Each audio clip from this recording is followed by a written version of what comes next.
पागल खाने में दो पागल कुर्सी लगा करके बैठे हुए थे। दो पागल, एक नहीं डबल डबल, दोनों कुर्सी लगा करके बैठे हुए थे।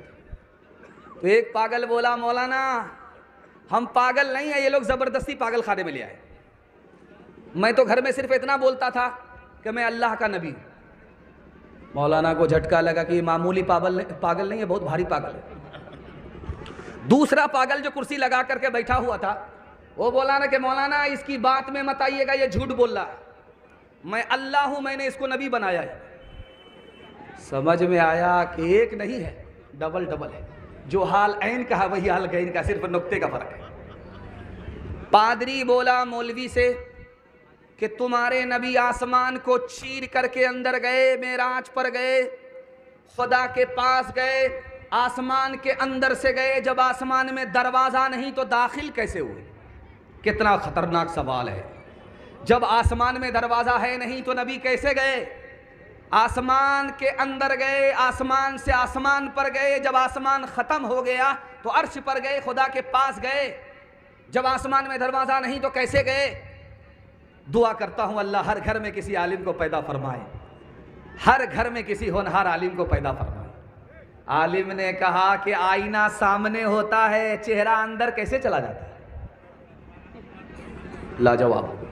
दूसरा सवाल कितना खतरनाक किया है सुनाता हूँ सीरत के हवाले से। उसने दूसरा सवाल किया कि जब आसमान में दरवाज़ा है नहीं तो बाहर कैसे निकले? बाहर निकलने के लिए दरवाज़ा चाहिए, दरवाज़ा है नहीं तो बाहर कैसे निकले? तो आलिम ने जवाब दिया, कितना शानदार जवाब दिया, आपका दिल खुश हो जाएगा कि तुम अपने बदन का एक्सरे कराते हो, एक्सरे लाइट बदन के अंदर से बाहर कैसे निकल जाती है? तीसरा सवाल कितना खतरनाक था, उसका कितना शानदार जवाब दिया। इस पर मैं सीरत के पैगाम को ख़त्म कर रहा हूँ।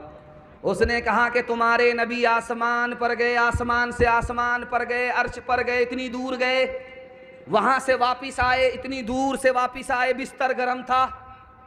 इतनी जल्दी इतनी दूर कैसे गए? इतनी जल्दी वापस कैसे आए? बिस्तर गर्म है, ठंडा भी नहीं हुआ। तो आलिम ने जवाब दिया कि तुम्हारे थर्मस में चाय घंटों कैसे गर्म रहती है? उसको मानते हो, इसको नहीं मानते। बारसोई में एक आदमी दरभंगा का आकर के बोला मैं नबी हूँ। बारसोई का आदमी समझदार कारी रूहुल्लाह बोले कि ये मक्कार है, ये भूखा है, पेट पूजा के लिए मक्कारी कर रहा है और कह रहा कि मैं नबी हूँ। बावर्ची खाने में इसको ले जाओ, खूब खाना खिलाओ, अभी पता चल जाएगा कि दूध का दूध, पानी का पानी क्या है, ये असली है कि जाली है। खूब खाना जब खिलाया गया उसके बाद कारी रूहुल्लाह साहब ने कहा कि तुम अगर नबी हो तो तुम्हारे ऊपर आसमान से पैगाम आया है? कहाँ? अभी आया है। फरिश्ता अभी दे करके गया है कि बावर्ची खाने ही में रहो, बावर्ची खाने से बाहर मत निकलो। ऐ पेट तेरे वास्ते हम क्या से क्या बने, ऐ पेट तेरे वास्ते हम क्या से क्या बने, मेहदी बने, मसीह बने, मुक्तदा बने, बेशर्म तू नहीं भरा अपने ख्याल में, बेशर्म तू नहीं भरा अपने ख्याल में, नानक बने, कृष्ण बने और खुदा बने, नानक बने, कृष्ण बने और खुदा बने। मैंने गौर से देखा आपके पिंडाल को तो मैं देख रहा हूं कि बूढ़ों की तादाद कम है, औरतों की तादाद उससे ज़्यादा है, और जवानों की तादाद उससे ज़्यादा है, और बच्चों की तादाद बहुत थोड़ी है। बच्चों के हवाले से पैगाम सुनने के लिए तैयार? हाथ उठा दीजिए इंशाअल्लाह। हर काम वक्त पर होगा, शादी बाद में करेंगे, हाथ उठाइए इंशाअल्लाह। अरे माशाअल्लाह।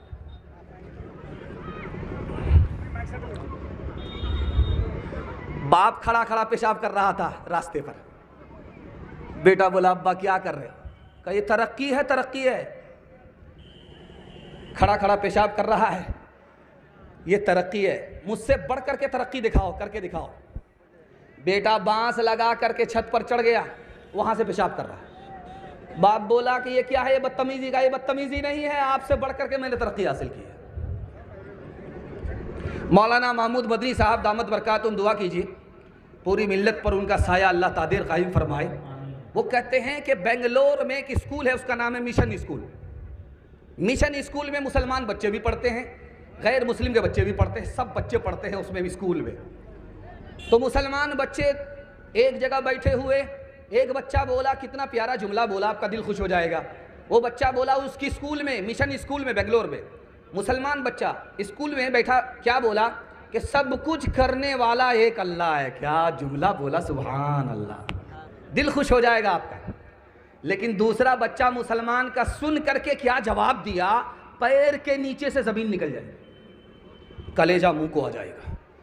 दूसरा बच्चा मुसलमान का सुन करके बोला, नो गॉड इज थ्री, खुदा एक नहीं है तीन है।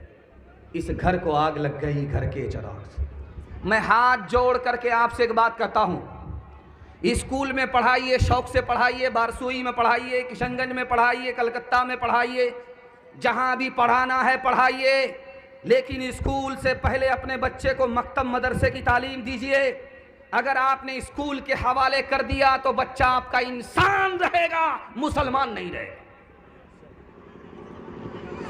मौलाना अली मियां नदवी रहमतुल्लाह अलैह, दुआ कीजिए अल्लाह उनकी कब्र को नूर से भर दे।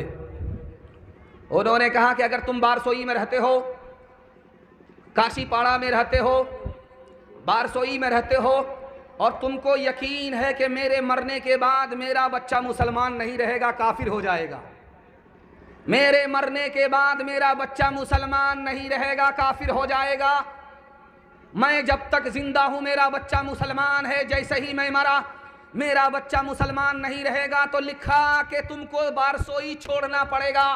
बारसोई में एक दिन के लिए भी रहना हराम है, चाहे आसमान से सोना बरसे, जमीन से सोना उगले।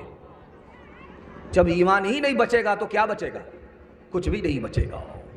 इसलिए अपने ईमान को भी बचाना है, अपने बच्चों के ईमान को भी बचाना है। इंशाअल्लाह हाथ उठा दीजिए।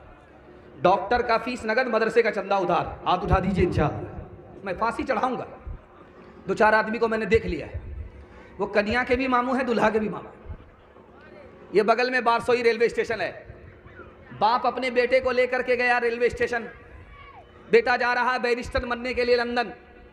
तो बाप जब छोड़ने के लिए गया रेलवे स्टेशन में, तो बच्चा बाप को तसल्ली देता है, अब्बा घबराओ नहीं, जब मैं लंदन से बैरिस्टर बन करके आऊँगा तो नोट की गद्दी पर सुलाऊंगा।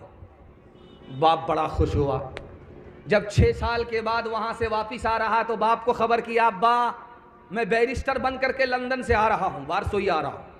फूल माला लेकर के बाप रेलवे स्टेशन पर गया है। बेटा जैसे ही उतरा तो बाप से ही पूछता, तुम कौन हो, मैंने तुमको पहचाना नहीं। बाप बूढ़ा जरूर था मगर बहुत सियाना था। बोला, अरे हमको नहीं पहचाना, तुम्हारी जो खाला है वो मेरी साली है, तुम्हारा जो मामू है वो मेरा साला है। सारी खुदाई एक तरफ, जोरू का भाई एक तरफ। इल्म बे इल्म इंसान को इंसान बना देता है, इल्म इंसान को इंसान बना देता है, इल्म बेमाया को सुल्तान बना देता है, इल्म बेमाया को।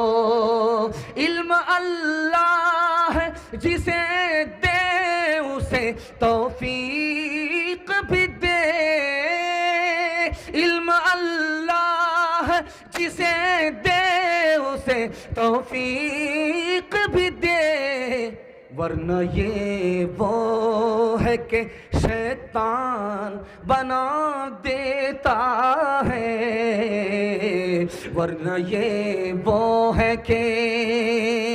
छोटे छोटे बच्चों के हवाले से मैं दुआ करता हूँ, अल्लाह आपके बच्चों को इल्म से, हुनर से माला माल फरमाकर इंसान भी बनाए, मुसलमान भी बनाए। चौथा पैगाम आपकी खिदमत पर रखने के लिए जा रहा हूँ।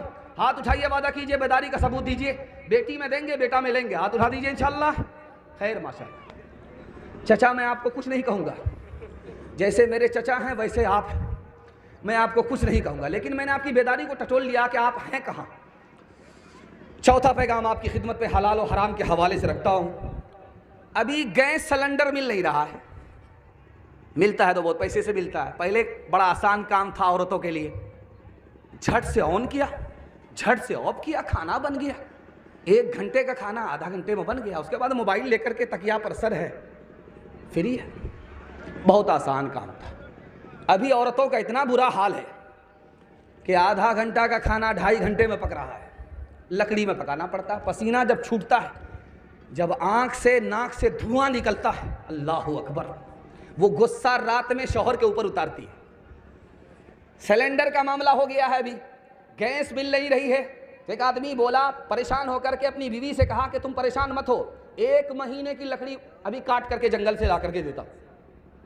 गया जंगल से लकड़ी काटने के लिए, तो बहुत बड़ा गट्ठर तैयार कर लिया। सर पर जब लेकर के निकला तो बहुत भारी लगा।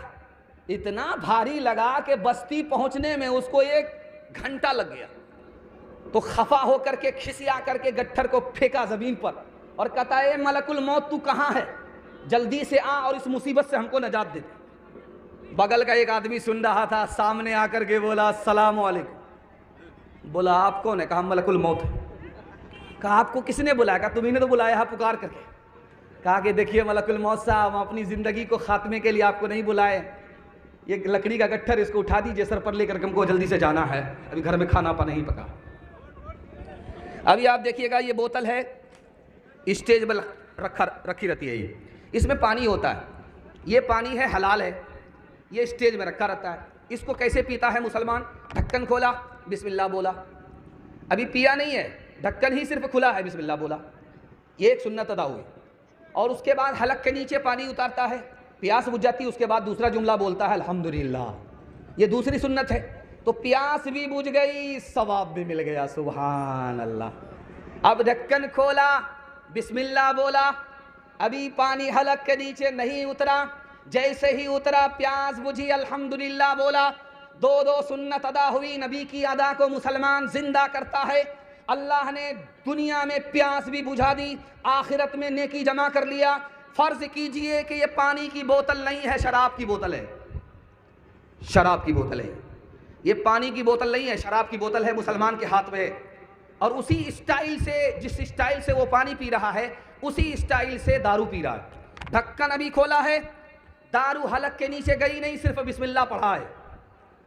ढक्कन खोला, शराब की बोतल, सिर्फ बिस्मिल्लाह पढ़ा है। लिखने वाले ने लिखा कि हराम के ऊपर बिस्मिल्लाह पढ़ा, ईमान सीने से चला गया। पहले मुसलमान था, अब मुसलमान भी नहीं रहा। हराम कितनी खतरनाक चीज है। मैं आपसे हाथ जोड़ करके बात करता हूं, हलाल कमाइए, हिसाब से खर्च कीजिए। मैं गारंटी देता हूं मसनदे रसूल पर कि आपकी जेब में भी पैसा होगा, हाथ में भी पैसा होगा, घर में भी पैसा होगा। ज़रूरत ख़त्म हो जाएगी, पैसा ख़त्म नहीं होगा। अभी लोग छुट्टी में आए हैं, ईद की छुट्टी में आए हैं, बाहर से, बम्बई से, मद्रास से, बेंगलोर से लोग आए। अब जब छुट्टी ख़त्म हो रही है तो यहाँ से ये लोग निकलेंगे, ट्रेन पकड़ करके बेंगलोर जाएंगे, मद्रास जाएंगे। एक जवान मद्रास जा रहा है, माँ से कह रहा, अम्मा मैं जा रहा हूँ कमाने के लिए, छुट्टी में आया था, अब कितनी छुट्टी करूँ, छुट्टी ख़त्म हो गई, अब जा रहा हूँ कमाने के लिए, मेरे वास्ते दुआ करो कि मैं जा रहा हूँ कमाने के लिए। तो माँ ने कहा कि बेटा तुम जा रहे हो, तुम जब तक अपनी मंजिल पर पहुँचोगे नहीं, मैं मुसल्ले पर तुम्हारे लिए दुआ करती रहूँ। लेकिन बेटा मेरी एक शर्त है, बाहर जा रहे हो कमाने के लिए, हलाल कमाना, हराम मत कमाना। अगर हराम कमा करके लाओगे, याद रखो मैंने तुम्हें बड़ी मेहनत से दूध पिलाया है। बेटा अगर हराम कमाओगे, मेरा दूध नापाक हो जाएगा और तुम खुदा के नाफरमान हो जाओगे। इसलिए हाथ उठा करके वादा दीजिए, हलाल कमाएंगे, हिसाब से खर्च करेंगे इंशाअल्लाह। एक आदमी बस्ती में इतना बड़ा कंजर था, कंजूस था, बखील था, मक्खी चूस था, फूटी कौड़ी खैरात नहीं करता था, उसका रिकॉर्ड था। जब मरने लगा तो पांव ऐसे फैला दिया जैसे बकरी फैलाती है, और आंख ऐसे फाड़ करके आसमान को देख रहा है जैसे बेहोश आदमी आसमान को देखता है। तो मोहल्ले के लोग, ईदगाह के लोग, बस्ती के लोग, मस्जिद के लोग आ गए, कह रहे जीते जी खैरात नहीं किया, आप तो मर रहे हो, दुनिया छोड़ करके जा रहे हो, खैरात करके जाओ। तो खफा हो करके बोला, और क्या दूं, जान तो दे रहा हूं, और क्या दूं। खबर हदीसों में जिसकी आई वही ज़माना आ रहा है। ज़मीं भी तेवर बदल रही है, फलक भी आंखें दिखा रहा है। हाथ बांधे खड़े हैं सफ में, सब अपने अपने ख्याल में है। इमाम मस्जिद से कोई पूछे नमाज किसको पढ़ा रहा है। भाई का भाई रहेगा रहज़न, हकीकी बेटी है माँ की दुश्मन। पेसर ने छोड़ा पेदर का दामन, बहन को भाई सता रहा है। पराए माल को अपना समझे, हराम को भी हलाल जाने, हराम को भी हलाल जाने। गुनाह करे और कमाल समझे, गुनाह करे और कमाल समझे। बताओ दुनिया में क्या रहा है, खबर हदीसों में जिसकी आई वही ज़माना आ रहा है। जवानों के हवाले से पैगाम, ज़हमत तमाम। सिर्फ एक पैगाम अपने जवानों को देने के लिए जा रहा हूँ। हमारे जवान सुनने के लिए तैयार? हाथ उठा दीजिए इंशाअल्लाह। दायां बायां होता रहेगा। मैं भी आपकी जगह होता, अचानक सवाल होता, मैं भी फंस जाता। घबराना नहीं, बल्कि ये देखना चाह रहा था कि मैं कि आप लोग ध्यान से सुन रहे हैं कि नहीं सुन रहे। एक किताब है, उसका नाम है रूहुल बयान। उस किताब में लिखा है कि जब आदमी दारू पीता है तो अकल से पैदल हो जाता है। कितना पैदल होता है आपको दिखा रहा हूँ। उस किताब में लिखा कि दारू पी लिया, जब नशा सर पर आया तो अपने चुल्लू में पेशाब कर रहा है। चुल्लू में, अपने चुल्लू में पेशाब कर रहा है। जब पेशाब चुल्लू में जमा हो गया तो उसी पेशाब से मुंह धो रहा। इतना पैदल हो जाता है। और पेशाब से मुंह धो रहा था तो क्या दुआ पढ़ रहा था, आपको सुनकर क्या और हैरत होगी। दुआ क्या पढ़ता है? अल्हम्दुलिल्लाहिल्लज़ी जालल इस्लाम नूरा वल माअ तहूरा। पेशाब को पानी समझ रहा है। अब देखिए कि शराब कितनी खतरनाक चीज़ है, ख़राब चीज़ है कि हलक के नीचे जैसे ही शराब आया, दुनिया में सबसे बड़ी दौलत अकल की दौलत है, उससे आदमी महरूम हो गया। और पेशाब को पानी समझ करके मुंह धोने लगा। पेशाब के ऊपर अल्लाह का नाम लिया, ईमान सीने से चला गया। धोबी का गधा, न घर का रहा न घाट का रहा। इतनी खतरनाक चीज दारू है। मैं आपसे हाथ जोड़ करके कहता हूं, सिर्फ आप बच जाइए दारू से, अल्लाह आपके पूरे खानदान को बचा लेगा। सुभान अल्लाह। पहले कुआं होता था, आज भी पुराना कुआं गांव में है। देखेंगे पुराना कुआं कहीं ना कहीं आपको मिल जाएगा। कुआं होता था, कुएं में शराब का एक कतरा टपक गया, सिर्फ एक कतरा शराब का कुएं में गिरा। लोगों ने उस कुएं को बंद कर दिया, उस पर मीनार बना दिया। कौन सा मीनार? मस्जिद का मीनार बनाया। कुएं के ऊपर मस्जिद का मीनार बनाया। मीनार बनाने का मकसद क्या है कि इस पर आज़ान होगी, लोग नमाज के लिए आएंगे। हजरत अली फरमाते हैं कि जब तक वो मीनार बाकी रहेगा उसमें मैं एक दिन भी आज़ान नहीं दे सकता। उस एक कतरा दारू की वजह से। गौर कीजिए, जब एक कतरे का ये हाल है, पूरी बोतल का क्या हाल होगा। एक किताब है, उसका नाम है रौजुल फाइक। उस किताब में लिखा है कि अगर तुम्हारी बेटी के ऊपर कोई रिश्ता भेजे तो ये देखो कि वो लड़का दारू तो नहीं पीता है। किताब में लिखा है, अल्लाह के रसूल कहते हैं कि तुम्हारी बेटी का कोई अगर हाथ मांगे तो जिस लड़के ने रिश्ता भेजा है उसके बारे में मालूम करो वो दारू तो नहीं पीता। अगर पता चल जाए कि वो दारू पीता है तो गरीब से गरीब को बेटी दे देना, उस पियक्कड़ को बेटी मत देना। अगर बाप ने उस बेटी का हाथ उस दारू का पीने वाले के हाथ में दे दिया, अगर कल को उसकी बेटी को वो पीने वाला तलाक देता है, जैसे वो गुनहगार उसी तरह बेटी का बाप गुनहगार। आखिरी नमूना आपकी खिदमत पर रखता हूं। दारू कितनी खतरनाक चीज है। मैं दुआ करता हूं, जलसा है मस्जिद का, ईदगाह का, मैं दुआ करता हूं अल्लाह हमारे जवानों को दारू से, जुआ से, जिना से कदम कदम पर मामून और महफूज फरमाए। जब आप जाएंगे बारसोई तो देखेंगे, किशनगंज जाएंगे, आप मालदा जाएंगे।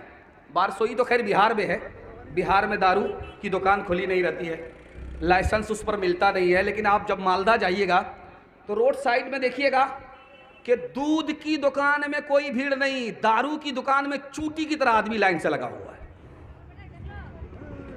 दारू की दुकान में एक बादशाह गया, एक बोतल दे दो। बादशाह ने एक बोतल दिया, जब चढ़ा लिया तो बोला कि मैं कौन हूं पता है? तो दुकानदार बोला, साकी बोला तुम कौन हो? कहा मैं बादशाह का नौकर हूं। खुद बादशाह है, अकल से पैदल हो गया, अपना ही रुतबा घटा करके बोला मैं नौकर हूं, मैं बादशाह नहीं। दूसरी बोतल मांगा, दूसरी बोतल जब चढ़ा लिया तो और नशा आया, तो यूं करके बोलता है कि पता है मैं कौन हूं? कहा तुम कौन हो? नौकर हो? कहा नौकर नहीं, उसी पे सालार हूं।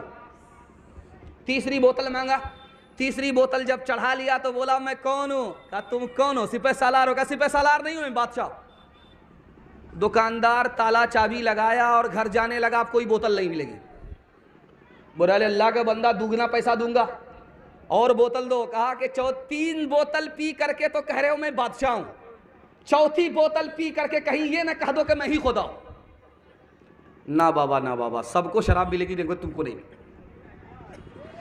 एक मैं खार सरे राह पड़ा था कल रात, हाथ पांव में लगी सर्द हवा तो हिला, हाथ पांव में लगी सर्द हवा तो हिला। एक कुत्ते ने जो पेशाब किया तो बोला, एक कुत्ते ने जो पेशाब किया तो बोला, साकिया और पिला और पिला और पिला, साकिया और पिला और पिला और पिला। मर्दों के हवाले से सारे पैगाम निकल गए, सिर्फ एक पैगाम बाकी रह गया। औरतों के हवाले से सिर्फ 2 पैगाम, 5 से 7 मिनट का जलसा मेरे हिस्से का बाकी रह गया है। मैं दुआ करता हूँ अल्लाह इस जलसे को ज़मीन से लेकर के आसमान तक कबूल फरमाए। मैं जब आ रहा था तो मैं देखा कि अरे भाई ये मीना बाज़ार है। कौन बाज़ार है? ये हैदराबाद का 4 मीनार है। सारी दुकान आज यहाँ आ गई है, जलसा क्या होगा? जलसा तो हो गया, ख़त्म हो गया।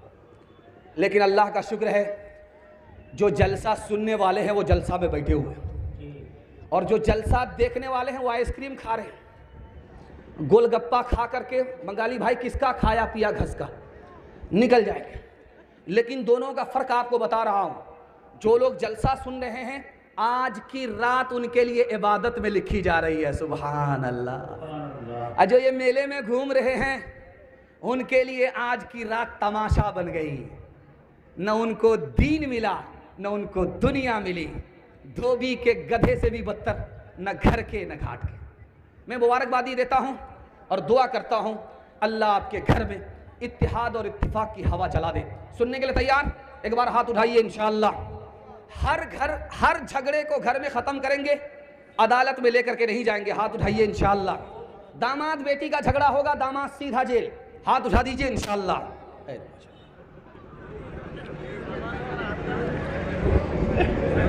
ये पहला रमज़ान गुजरा है कि जिसमें मुसलमान को 5-5 जुमे मिले हैं। एक महीना में 5 जुमा रिकॉर्ड नहीं था। ये इस साल का पहला रिकॉर्ड है कि एक महीने में मुसलमान को 5 जुमे मिले हैं। पहले रमज़ान में क्या होता था, इससे पहले वाले रमज़ान में क्या होता था कि 3 जुमा तो होता था रमज़ान का जुमा, और आखिरी जो जुमा चौथा होता था वो होता था अलविदा जुमा। लेकिन ये पहला रमज़ान है, पहला इत्तफाक है कि कितने खुशनसीब मुसलमान हैं कि 5-5 जुमा एक महीने में मिला है। तो चौथा जुमा ये रमज़ान का जुमा था, और जो 5वां जुमा था वो अलविदा जुमा था, आखिरी जुमा था। अलविदा जुमा में क्या ऐलान हुआ, इत्तिहाद और इत्तिफाक के हवाले से आपकी खिदमत में रखता हूँ। बारसोई में वही ऐलान, किशनगंज में वही ऐलान, मालदा में वही ऐलान। क्या ऐलान था? इमाम साहब ने माइक पकड़ करके कहा, लोगों ऐलान सुनो, ये अलविदा जुमा है, ये आखिरी ऐलान सुनो, ध्यान से सुनो। ईद की नमाज ईदगाह में होगी 7:30 बजे, 8:30 बजे, 9:30 बजे। ऐलान हो गया। ऐलान के बाद एक आदमी गुस्से में खफा हो करके खड़ा हुआ, इमाम साहब ईद की नमाज मस्जिद में पढ़ो, मैं तुम्हारे साथ पढ़ूंगा। अगर ईद की नमाज ईदगाह में पढ़ोगे मैं नहीं पढ़ूंगा। मैं नहीं पढ़ूंगा, हरगिज नहीं पढ़ूंगा। इमाम साहब ने कहा अरे ये कहाँ से टपक गया, ये हाफ है कि फुल है, पूरा पैदल है। ईद की नमाज ईदगाह में होती है, इसको क्या परेशानी? कहा परेशानी मेरे भाई का 10 साल से केस चल रहा है बारसोई कोर्ट में, वो मनहूस ईदगाह में नमाज पढ़ता है, उसके साथ मैं कभी नहीं पढ़ूंगा। इमाम साहब को समझ में आ गया कि इसके घर का मैटर है, हल कर देते हैं। अरे अल्लाह का बंदा 2 मिनट में तुम्हारा मसला हल कर देते हैं। तुम भी ईदगाह में नमाज पढ़ोगे, वो भी ईदगाह में नमाज पढ़ेगा, वो एक किनारे नमाज पढ़ेगा, तुम एक किनारे नमाज पढ़ोगे। जब नमाज खत्म हो जाएगी वो एक रास्ते से चला जाएगा, तुम एक रास्ते से चले जाओगे। खफा हो करके कहता है कि मौलाना आप एक किनारे की बात करते हो, अगर मुझे पता चल गया कि मेरा भाई जन्नत में गया है तो मैं जन्नत में भी नहीं जाऊंगा।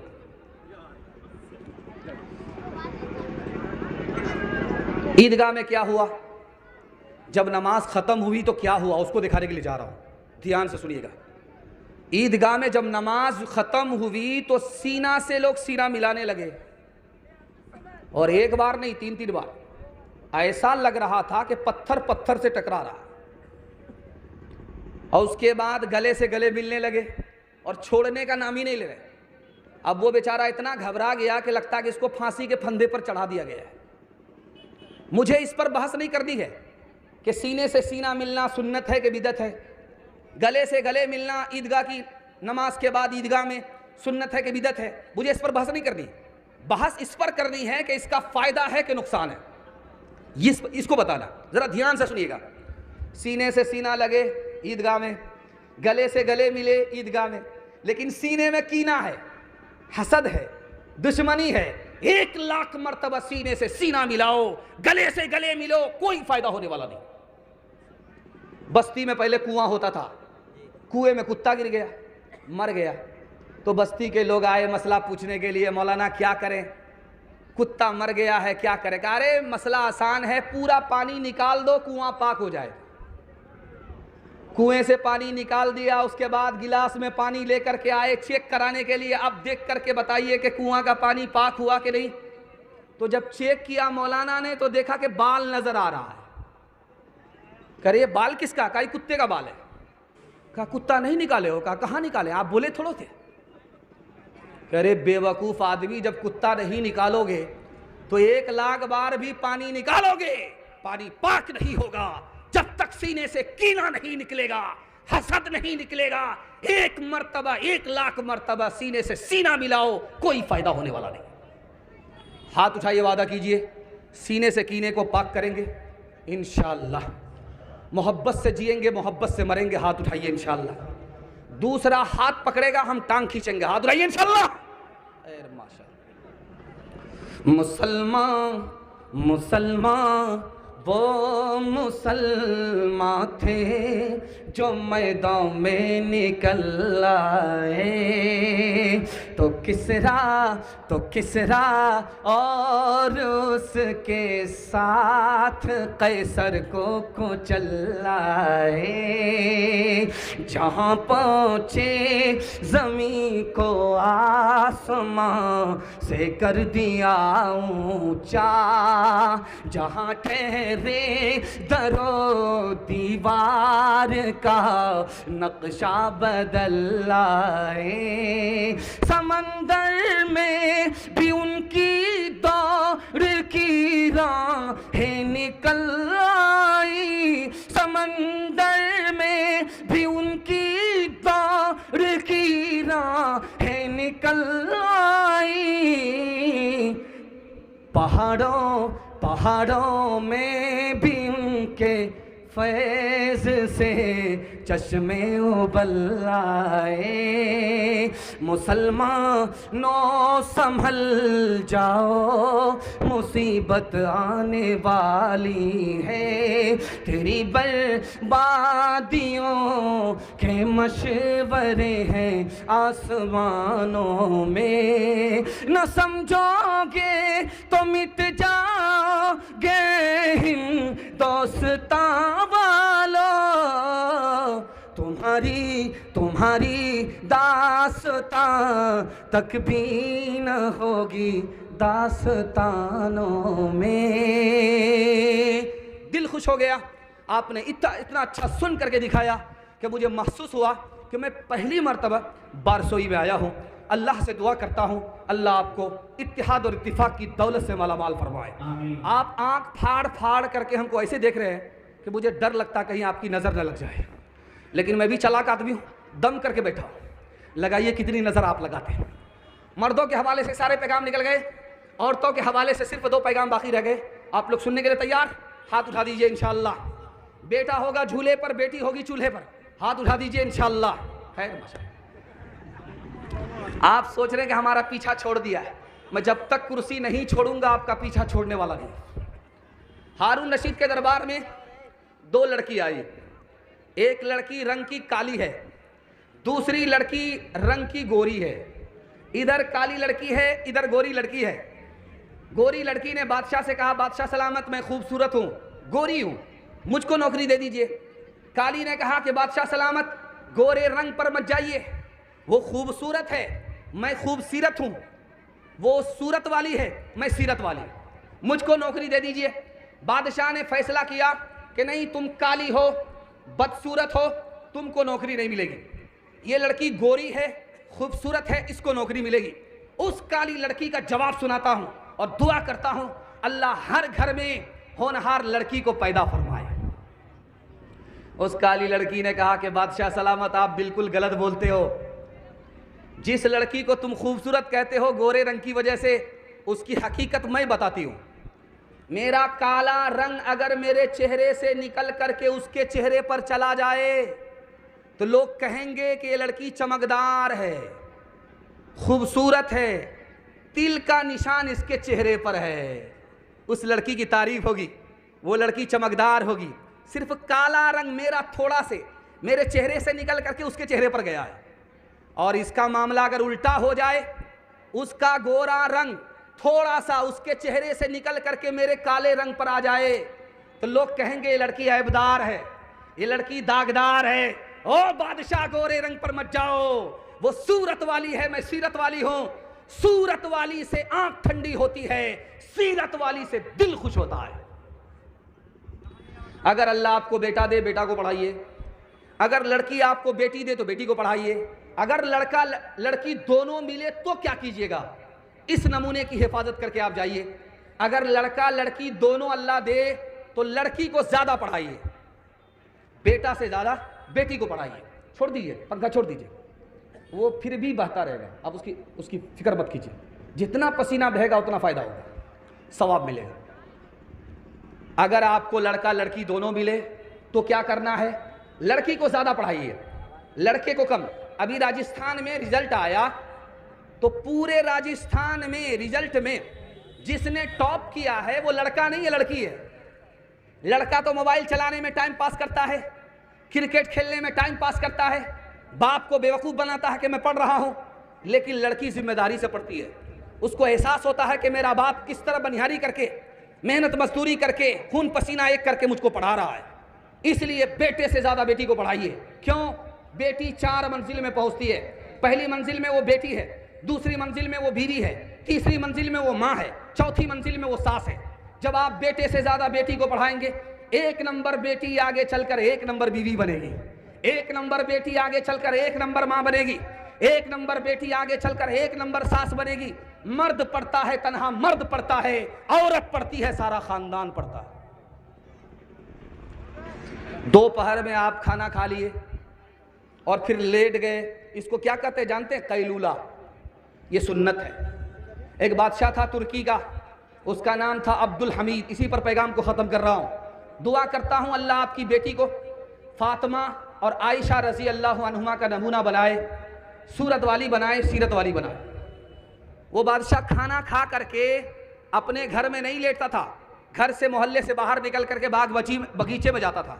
बाग बगीचे में जाता था, फूल का बिस्तर लगाया जाता था, फूल का बिस्तर लगता था, उस पर वो सोता था।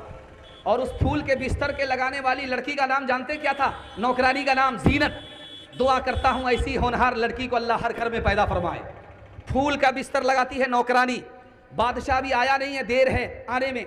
लड़की को एहसास हुआ कभी तो बादशाह को आने में देर है, फूल के बिस्तर पर सोने का मज़ा कैसा होता है, सो करके देखना चाहिए।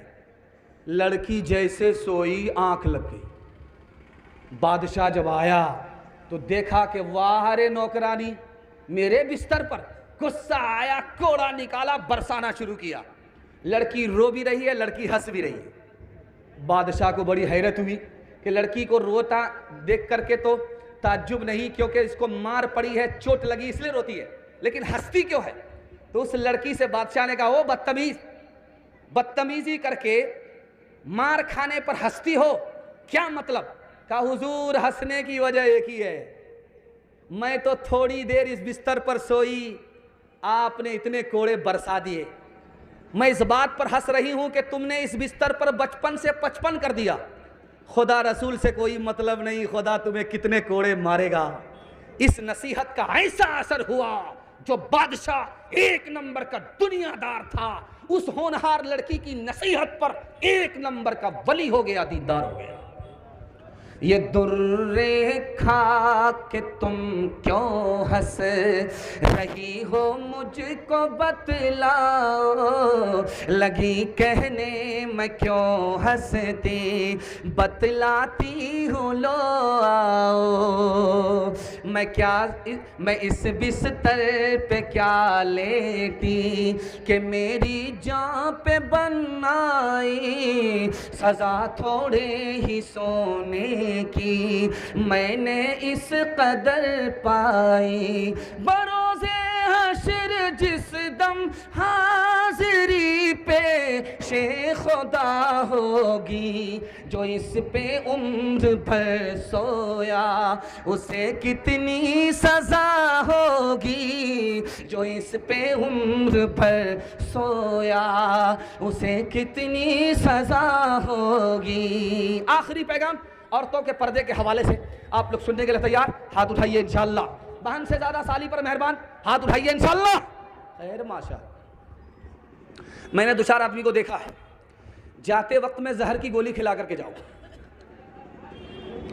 एक किताब है, उसका नाम है हिकायात लतीफ। उस किताब में लिखा है कि शादी के 4थे महीने में औरत को बच्चा हुआ, तो घबरा करके शौहर से बोली कि इतनी जल्दी पैदा हो गया, इसका क्या नाम रखा जाए? तो शौहर बोला, इसका क्या नाम रखोगे? इसका नाम रखो तेज रफ्तार। 9 महीने का सफर 4 महीने में तय किया। वंदे भारत शताब्दी राजधानी के अलावा क्या नाम रखो?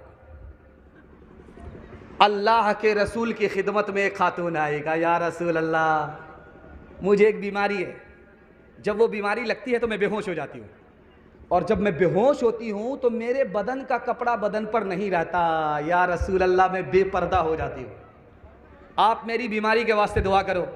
अल्लाह के रसूल ने कहा कि 2 काम में से एक काम करूँगा, या तो तुम अपनी बीमारी पर सब्र करो, इसका बदला जन्नत है, या तो मैं तुम्हारी बीमारी के वास्ते दुआ करता हूँ, अल्लाह तुमको शिफा देगा।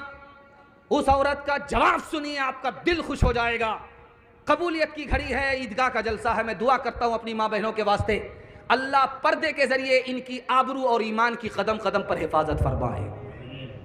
उस औरत ने कहा, या रसूल अल्लाह मेरी बीमारी के वास्ते दुआ मत कीजिए, मैं अपनी बीमारी पर सब्र करूँगी, मुझको जन्नत मिलेगी। आप मेरे वास्ते ये दुआ कीजिए कि जब मैं बेहोश हो जाऊं तो मेरे बदन का कपड़ा बदन पर रहे, मैं बेपर्दा ना हो जाऊं। सुभान अल्लाह। शौहर कहता था बीवी से, पर्दे से बाहर हो जाओ। औरत 2 साल पर्दा किया, एक बेटा पैदा हुआ। शौहर ने कहा अपनी बीवी से कि पर्दे से बाहर हो जाओ। औरत आधा बाहर हुई पर्दे से, आधा पर्दा किया, 4 साल में दूसरा बेटा पैदा हुआ। शौहर ने कहा बीवी से पर्दे से बाहर हो जाओ। औरत पर्दे से बाहर हो गई, बुर्का भी छोड़ दिया, दुपट्टा भी छोड़ दिया, फिल्मी हीरोइन बन गई, बाजार में आ गई। तो 6 साल हो गए, तीसरा बेटा पैदा हुआ। अब उस औरत ने कहा कि पर्दे में बेपर्दगी में क्या फर्क है, 1 मिनट में बताती हूँ, तुम एक कमरे में जाओ, मैं एक कमरे में जाती हूँ। शौहर एक कमरे में गया, बीवी एक कमरे में गई। जब पहला बेटा घर में दाखिल हुआ तो औरत रोने लगी। तो बेटा बोला, अम्मा क्या हुआ? कहा तुम्हारे बाप ने बाल पकड़ करके मारा है। तो बेटा बोला, अम्मा पहली बार ही तो मारा है, क्यों तमाशा कर रही हो? अपने घर की आबरू का तमाशा कर रही हो, सब्र करो, छुपाओ, तुम्हारा शौहर है, उसके ऐब को छुपाओ। माँ को ही नसीहत करके चला गया। दूसरा बेटा जब आया तो माँ रोने लगी। तो बेटा पूछता है कि अम्मा क्या हुआ?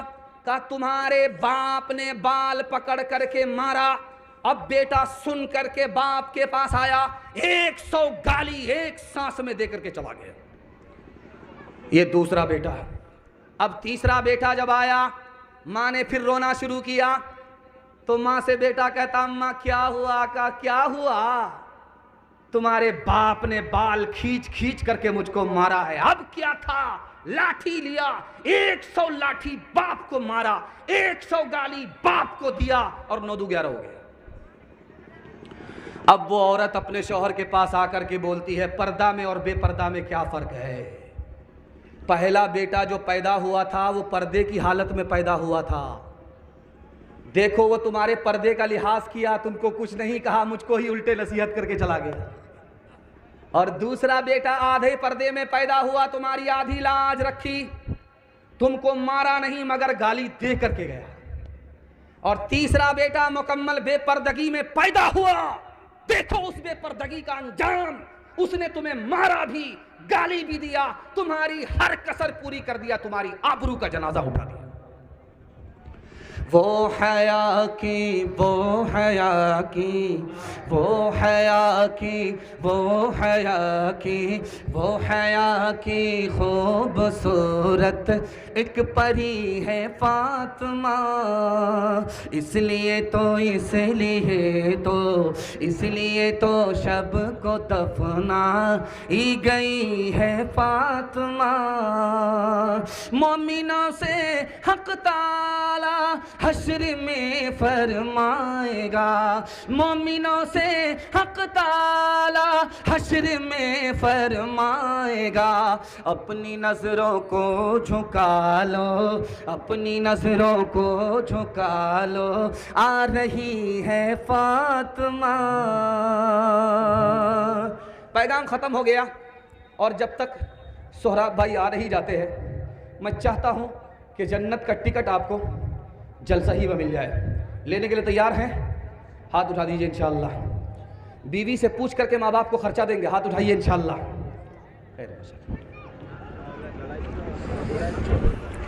बीवी से पूछ करके जब खर्चा माँ बाप को देंगे, कितना खर्चा मिलेगा, कितनी कटौती होगी, अंदाजा है आपको?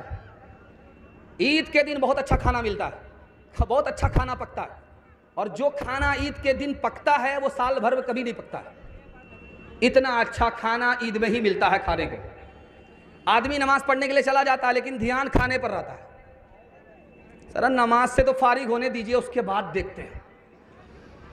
खाना उधर पक रहा है, माँ बाप बच्चे का इंतजार करते हैं, और जब दस्तरखान लगा, ईद की नमाज पढ़ करके जब बैठा खाना खाने के लिए, तो खाने में मजा ही नहीं आ रहा। तो माँ से खफा होकर के बोला, अम्मा तू बूढ़ी हो गई, आज तक तुमको खाना पकाने के लिए नहीं आया। माँ बोली, बेटा मुझ पर क्यों खफा हो रहा है, तेरी बीवी ने बनाया। कहा सुबहान अल्लाह, माशाअल्लाह, अल्हम्दुलिल्लाह, इसलिए तो सोच रहा था कि जिंदगी में पहली बार ऐसा मजा आया है। माँ ने कहा, बेटा तू बीवी का शौहर नहीं है, नौकर है, जुरू का गुलाम है। 3 काम माँ ऐसा करती है जो दुनिया में कोई नहीं कर सकता, सिर्फ माँ करती है। हदीस में आता, खिदमत करो तो माँ की, खिदमत करो तो माँ की, खिदमत करो तो माँ की। चौथी बार कहा कि खिदमत करो तो बाप की। बाप की बारी आई तो 1 बार, माँ की बारी आई 3 बार। तो लिखा कि 3 काम माँ ऐसा करती है जो दुनिया में कोई कर ही नहीं सकता। 9 महीने अगर कोई पेट में रखती है तो वो माँ होती है, कोई और नहीं होती। ये काम सिर्फ माँ करती है।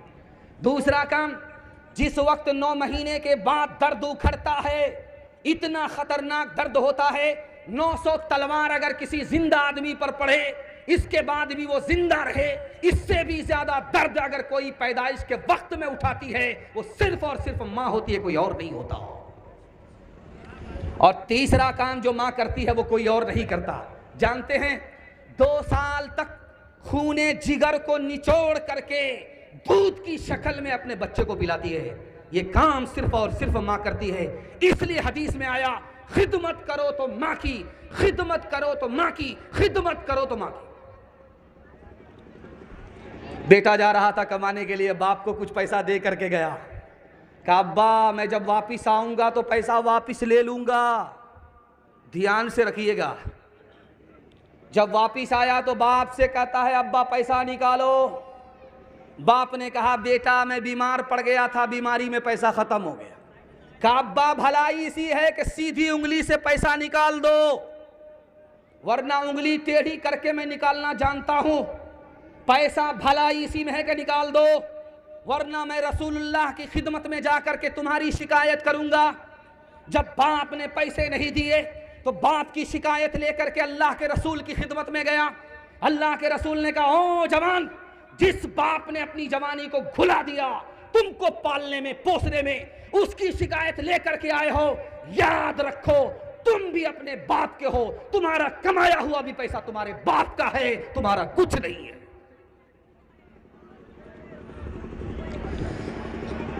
बेटा कुर्सी पर बैठा हुआ है, माँ कुर्सी पर बैठी हुई है। माँ कहती है बेटा अगर तू मेरी नाफरमानी से बाज नहीं आया तो मैं 32 धारे मैंने तुमको दूध पिलाया है, माफ नहीं करूंगी। तो लड़का अकड़ करके बोलता मुझे क्या फर्क पड़ता है, तू माफ करे या ना करे, तूने मुझे अपना दूध नहीं पिलाया है, डब्बे का दूध पिलाया। माँ बाप तरसे है पीने को पानी, बेटा है राजा बहू फुलवा रानी। माँ बाप तरसे है पीने को पानी, बेटा है राजा बहू फुलवा रानी। बुढ़वार बुढ़िया पे कुछ नहीं ध्यान, है रे मुसलमान, है रे मुसलमान, है रे मुसलमान, है रे मुसलमान। माँ बाप भाई बहन को रुलाए, बीवी को बाहर से लाकर खिलाए। माँ बाप भाई बहन को रुलाए, बीवी को बाहर से लाकर खिलाए। कल तेरी औलाद लेगी परान, है रे मुसलमान, है रे मुसलमान, है रे मुसलमान, है रे मुसलमान। पैगाम खत्म हो गया। 3 वादे पर खड़े हो जाइए, जिंदगी भर के लिए जलसा कामयाब होगा। हाथ उठाइए, वादा कीजिए अल्लाह की इबादत करेंगे इंशाअल्लाह। हाथ उठाइए, वादा कीजिए रसूलुल्लाह की इताअत करेंगे इंशाअल्लाह। हाथ उठाइए, वादा कीजिए मखलूक की खिदमत करेंगे इंशाअल्लाह। शादी से पहले माँ बाप को, शादी के बाद सास ससुर को कमा करके खिलाएंगे इंशाअल्लाह। न किताबों से नवाजों से नज़र से पैदा, दीन होता है बुजुर्गों की नज़र से पैदा। नहीं सीखा इन्होंने दीन रहकर शेख के घर में, पले कॉलेज के चक्कर में, मरे साहब के दफ्तर में, केक के चक्कर में तो रोटी भी गई। बड़ी